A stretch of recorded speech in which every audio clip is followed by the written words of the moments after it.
Hello guys, শুভ সন্ধ্যা। সবাইকে জানাই মহালয়ার শুভেচ্ছা এবং ভালোবাসা। রাত হয়ে গেছে, দেখতেই পাচ্ছ। এই রাত পোয়ালেই ভোর, এবং ভোর হলেই আমাদের মহালয়া স্টার্ট। কিন্তু এখন আর সেই মজাটা হচ্ছে না, কারণ এখন তো একটু বড় হয়ে গেছি, তো তার জন্য এখন কিছু মনে হচ্ছে না। ছোটোবেলাতে খুব এনজয় করেছি, খুব মজা করেছি। ভোরবেলার থেকে উঠেই ভোর 4টার সময় মহালয়া স্টার্ট হবে। আমরা ছোটোবেলাতে ভোর ভোর না, সরি, রাত্রি 2-2, 2:30টার থেকে উঠে যেতাম।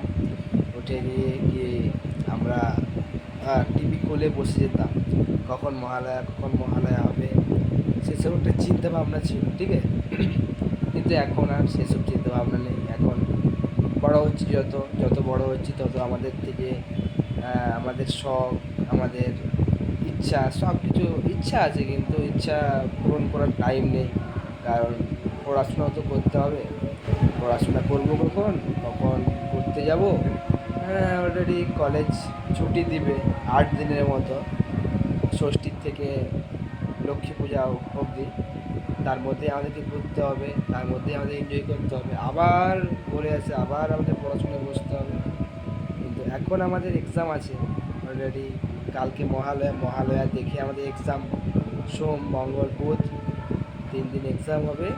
তারপরের দিন আমরা বাড়িতে চলে যাব, এবং দুর্গা পুজোতে আমরা এনজয় করব। তো তোমরাও এনজয় করবে। চলো, সবাই এনজয় করো। আমি আমার ভিডিও শেষ করলাম। চলো।